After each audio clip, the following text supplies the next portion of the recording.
At the lights, turn left onto Lookout Road. As you can see, this is the Llano River. It's in between like Austin maybe and San Antonio, closer to Austin, Fredericksburg area. And it's like normally in a wide canyon, so flooding doesn't really affect it. And then this is the Guadalupe River near Kerrville, Texas. And it's not quite as wide of a river, but it's in narrower V-type valleys as opposed to canyons like the Llano. So the flooding is more drastic. You know, it fills up quicker than the Llano would. Consequently, you get higher flows, but less damage with the Llano. The Llano is like, I think it was at 178,000 cubic feet, where the Guadalupe stayed under 100,000 feet. You know, it was right around 98. And it was more devastating because of the smaller valley that the water had to move through. Just a heavy consequence of rain. So all of this area is, well, the Guadalupe area, probably about half of it is in the Edward Aquifers recharge zone. And I live next to the Cibolo Creek. It's an underwater creek, and it used to flow on top of the ground, but it normally doesn't. You just have pockets of pools and stuff. So whenever the recharge zone gets hit with heavy rains like this, or like the Guadalupe River, it has a bunch of feeder creeks that will flow into the Cibolo Creek, and the creek will just miraculously rise up and start flowing as it has since this rain, just because of the aquifer getting full and then all these feeder creeks feeding into it. So, you know, this is a very consequential rain. You know, I mean, I think the death toll's up to 83 people, and, you know, it's just very sad what has happened. And, you know, and it's weird. I've lived north of Boerne. I lived on a small farm up there, and sometimes it would be sunny outside and you'd get flooding. At the lights, just turn right because onto the North tight Evans Road. V-type valleys all through there, you're constantly going up and down when you over these hills when you drive out near Boerne, and so you literally get shut off from the rest of the world by a small amount of rain. So any rain above normal, it's going to have an impact. This is just amazing. I think this is San Gabriel, maybe. I'm not sure. Oh no, this is up near Kerrville, and it's pronounced Kerrville, not Caryville. Just a lot. You know, we just don't see a lot of this all the time. You know, we just came out of a drought. So from like up around 281 where the Guadalupe goes under to like Canyon Lake, the route of the Guadalupe River wasn't even flowing in that area. It was flowing around it somehow. I think through the rock underground, and then kind of trickling into the lake with springs and stuff. The lake was down. The creek bed was dry. Here's some people holding on for dear life. Just very, very frightening and sad what had happened to these people that lost children and these people that lost loved ones. But yeah, just all these trees just stuck everywhere. Left onto Interstate 45 all right. North. Well, check out the rest of the footage. Thanks.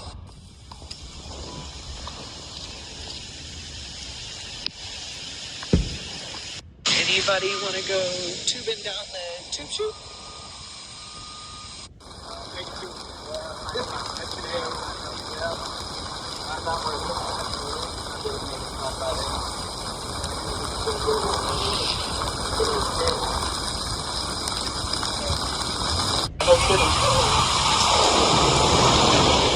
Turn left. 5:56 p.m., July the 4th. Bonita River. In 3/4 of a mile, keep left to merge onto IH 35 North. 5:56.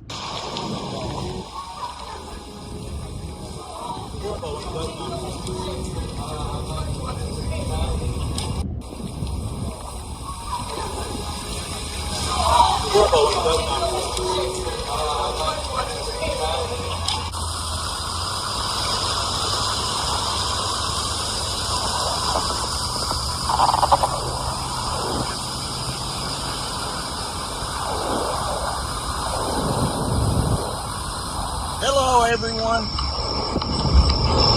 I'm just playing this video that I made. Might as well, right? But it's... Well, I found where the woodchuck chucked all its wood. Sweet baby Jesus.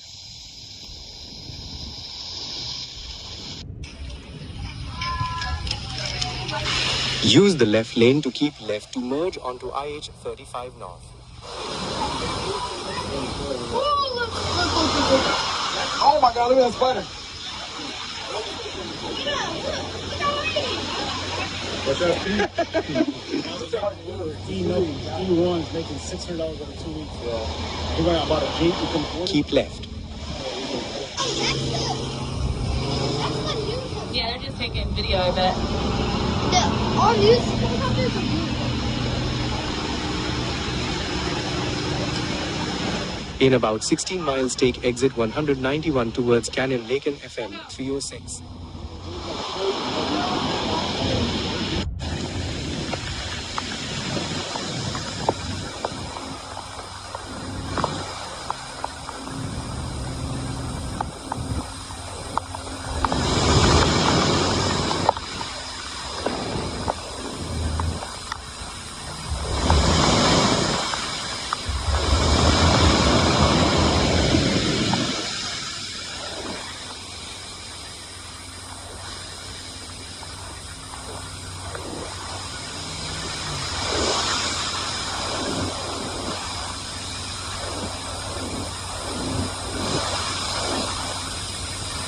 Hello everyone.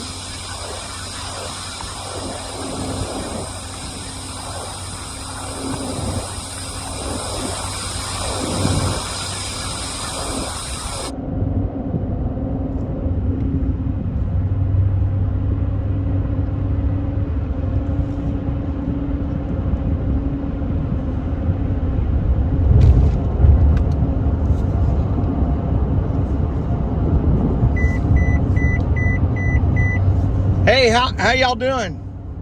Hello.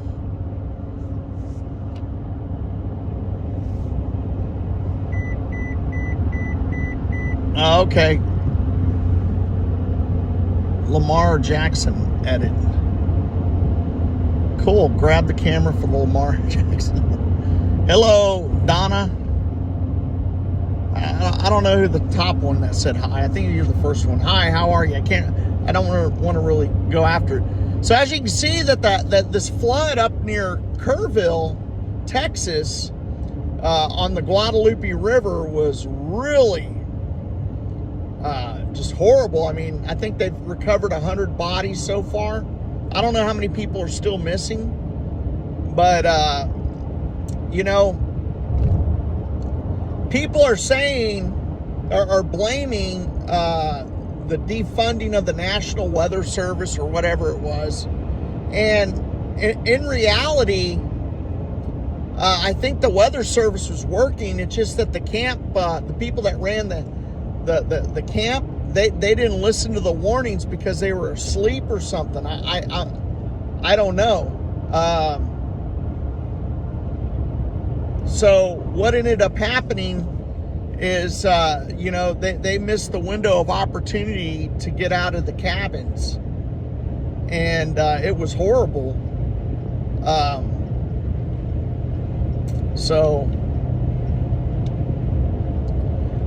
You know, because it came around 4 o'clock in the morning. So everyone was like sound asleep. And it doesn't take long for those because the valleys, like up in that area, they're like real skinny small V's as like opposed to canyons. And so like the Guadalupe River takes a lot less water for devastating floods than like the Llano. Like the Llano they're big wide canyons, and like the Guadalupe got up to 78,000 cubic feet per second or something around that number. And then the Llano River, I don't even hear of any damages done. It got up to like 150 or 130,000 cubic feet per second. And there weren't any casualties that I know of on the Llano River, because it's a wider river, and it's in like a canyon for the most part. And like then you have the San Gabriel, which flooded as a result, I think, of the Llano. I think the San Gabriel shoots off the Llano River, and then they both run into the Colorado, I think. I'm not real sure about it. But, so it really wasn't because of the national service that the kids lost all their lives. Because the alarms were going off. I just don't think the adults in charge, they were a bunch of retirees around 60-ish. I don't think that they were paying attention, quite honestly. I mean, I would have told them to get up to, let's just go up to the top of the hill. It's going to be cold, it's raining, and, we're just going to have to deal with it. So, bad news, man. Bad news. And, all these people on social media are like, wow, they're a bunch of MAGA Republicans, serves them right, and just being horrible to the situation. It happened up in North Carolina, and, and these people are, same way, just being mean, dude. I mean, so, it's a tragedy, and people are politicizing it. It's a bad tragedy. So my oldest sister, she's a nurse, and one of the doctors she works there, that she works with, sent both of her daughters up there. I think the last I heard, one of them was found. So, yeah, Camp Mystic's gone, dudes. It's going to be under new ownership, because I just can't see that them surviving this, this onslaught of litigation. People are going to be pissed and demand that they sell the land and be compensated for the loss of their family members. And horrible. They needed to have a warning system. I guess in the camp they didn't have that. I mean, but the camp counselors, they should have been on top of this rain thing, and they just weren't. I mean, those kids would have been better off on top of a hill freezing than what had happened. They could all just, God, there's plenty of, the rain. I got caught in the rain coming out of the store the other day, and it was cold, man. I couldn't believe how cold it was. Here we are having like 95, 100 degree days, and then all of a sudden you get hit with these cold rain, very cold. So I don't know. But it's not right that these people are being made fun of, because everyone's like, well, they're white Republicans. That's just not right, That's messed up, and it's very heartless, very calloused. So, anyhow, let's see what else I got here.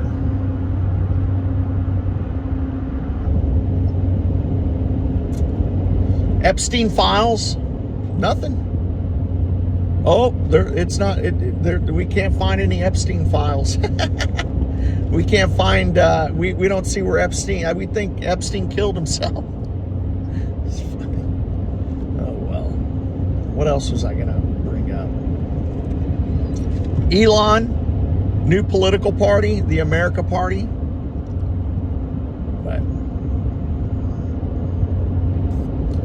But that's just crazy. Well, it doesn't look like there's a lot of people on. Hey, y'all have a good day.